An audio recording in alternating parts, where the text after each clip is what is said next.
সুতরাং যারা জমিনে জুলুম করেছে, অত্যাচার করেছে, নির্যাতন করেছে, নিপীড়ন চালিয়েছে, নির্যাতনের স্টিম রোল মানুষের উপর চালিয়েছে, আল্লাহ বলেন যারা মানুষের উপর জুলুম করে, অত্যাচার করে, নির্যাতন করে, নিপীড়ন করে, আল্লাহ তাআলা তাদেরকে কি করবেন না?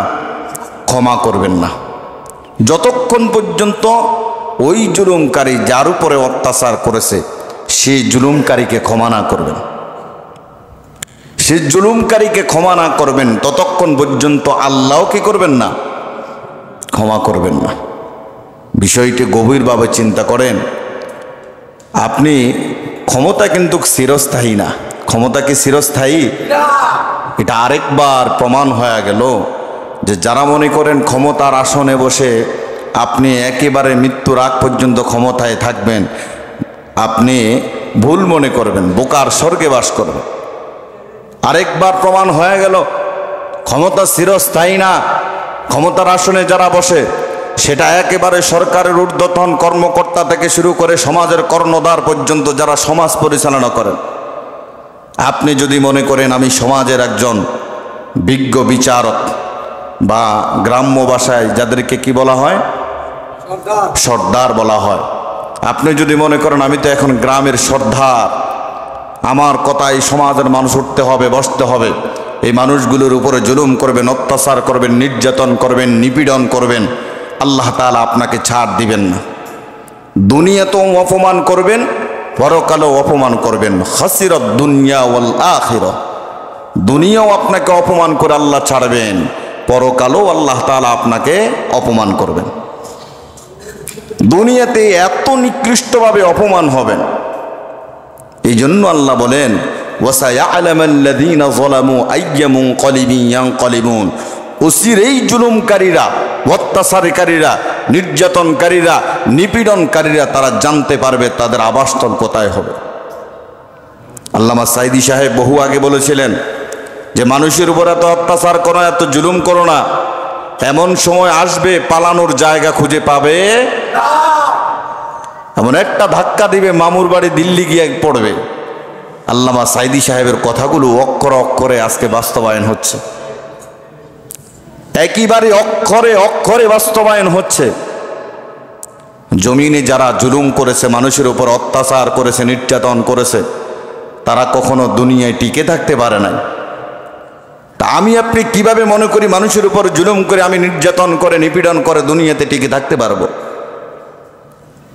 যেই জায়গা থেকে ক্ষমতায় আছেন, যেই জায়গা থেকে ক্ষমতায় আছেন, আমাদের শিক্ষা নেওয়া প্রয়োজন যে ক্ষমতা চিরস্থায়ী না। আল্লাহ তাআলা যারা মানুষের উপর জুলুম করবে, নির্যাতন করবে, তাদের ব্যাপারে আল্লাহ তাআলা যে তাদেরকে ধরবেন আর তারা যে পালানোর জায়গা পাবে না, সে সম্পর্কে আল্লাহ বলেন ওয়ালা তাহসাবান্নাল্লাহা গাফিলান আম্মা ইয়া'মালুল যালিমুন ইন্নামা ইউআখিরুহুম লিয়াউমিন তাশখাসু ফীহিল আবসার। আল্লাহ রাব্বুল আলামিন বলেন তুমি কি মনে করো যে যারা অত্যাচার করে, মানুষের উপর জুলুম করে, সীমালঙ্ঘন করে, আল্লাহ তাদের ব্যাপারে উদাসীন? তুমি এটা কি মনে করো আল্লাহ তাদেরকে ধরবে না, আল্লাহ তাদেরকে ছেড়ে দেবেন? আল্লাহর ধরা এমন ধরা, আল্লাহ যখন ধরবেন পালানোর জায়গাও খুঁজে পাবে। জমিন কার?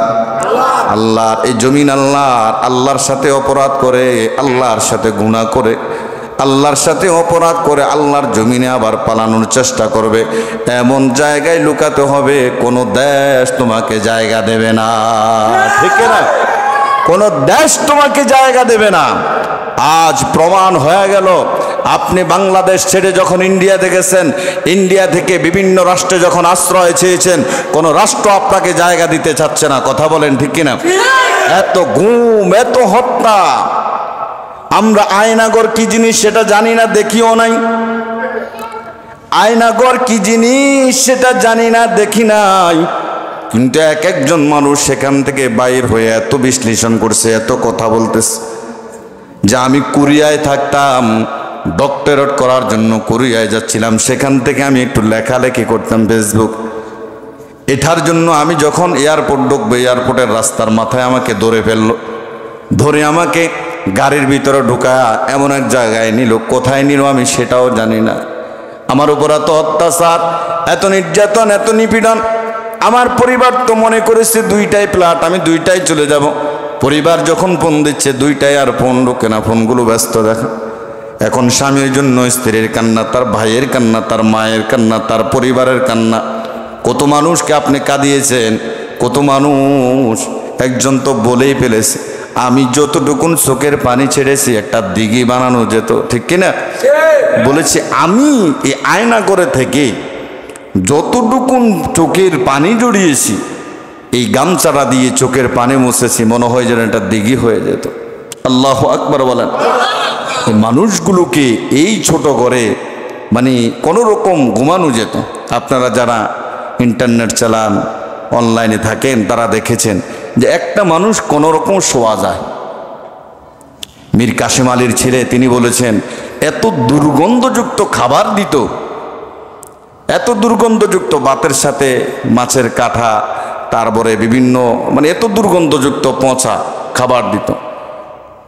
প্রথম খেতাম না, তারপরে চিন্তা করলাম এই খাবারগুলো তো খেতে পারবো না, একটা কাজ করি রোজা রেখে দিই। রোজা রেখে দিনগুলো কাটাইতাম, পচা পেঁয়াজ বুট এগুলো দিত। তারা শাস্তি কি জিনিস, আল্লাহর ধরা কি জিনিস, যে পরকালে কেমন আচরণ হবে, আল্লাহ তাআলা গুনাহকারীদের সাথে, অপরাধের সাথে কেমন আচরণ করবে, তারা দুনিয়াতে থেকেই কিন্তু টের পেয়ে গেছে।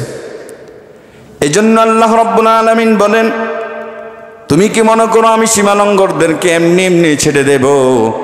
আমি আল্লাহ যখন তাদেরকে ধরবো, তাদের দুনিয়াটা একবারে ছোট হয়ে আসবে, পালানোর সেদিন কোনো জায়গা পাবে না।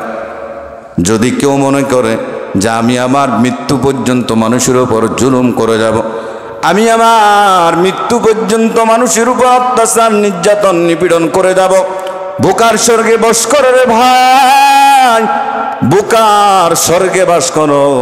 আল্লাহর ধরা এমন ধরা, আল্লাহ ধরেন ধরেন, ধরলে আর ছাড়েন না, আল্লাহ ধরলে আর কাউকে ছাড়েন না।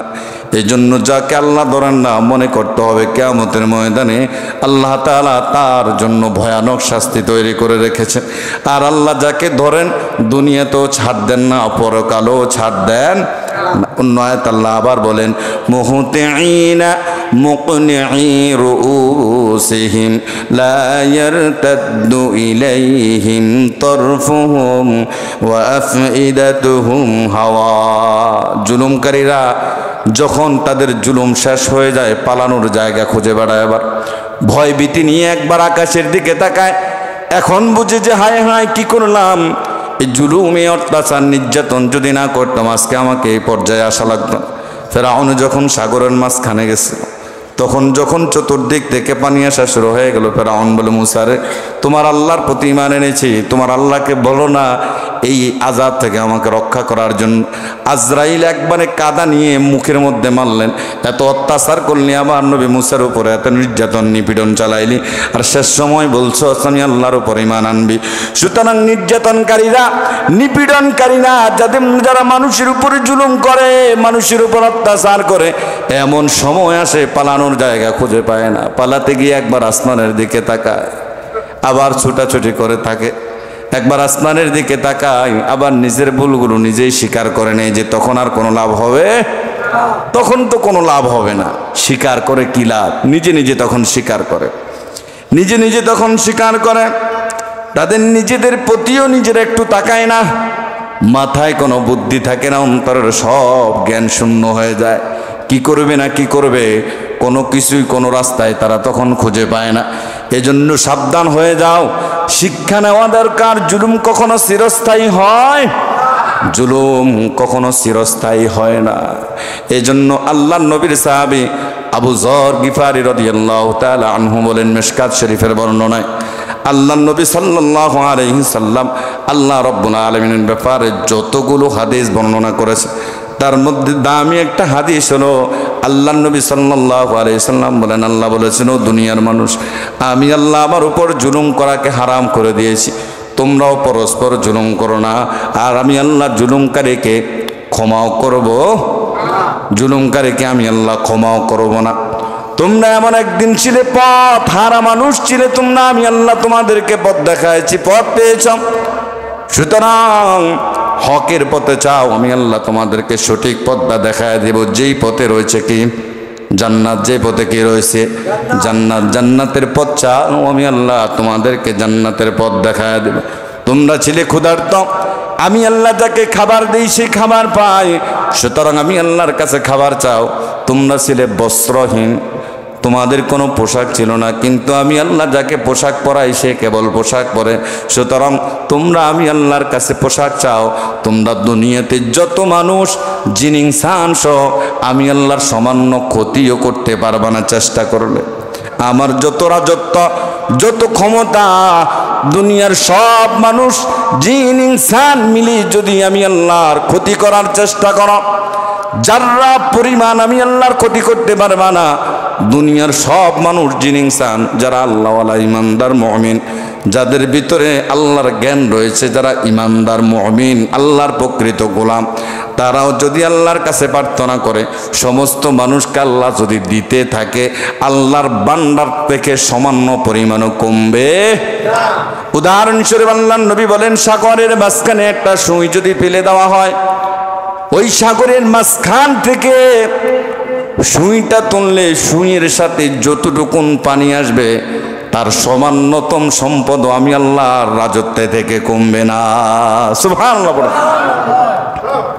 আল্লাহর এত সম্পদ, আল্লাহ বলেন পৃথিবীর সব মানুষ জিন ইনসান যা আছে সবাই যদি আমি আল্লাহর কাছে চায়, আর আমি আল্লাহ যদি তাদেরকে দিতে থাকি কিঞ্চিত পরিমাণ, এক ফোঁটা মানে এই যে সুইয়ের সাথে পানি উঠবে, এক ফোঁটা পানির সমানও আল্লাহর সম্পদ কি কমবে না। সুতরাং আল্লাহ বলেন, ও দুনিয়ার মানুষ আমল করতে থাকো, আমি আল্লাহ তোমাদের আমলগুলো সংরক্ষণ করে রাখবো। কিয়ামতের ময়দানে আমি আল্লাহ রব্বুল আলামিন তোমাদেরকে জাররা জাররা পরিমাণ হিসাব দিয়ে দেব। তোমাদের হিসাব দিতে আমি আল্লাহ কোনো এদিক সেদিক করব না।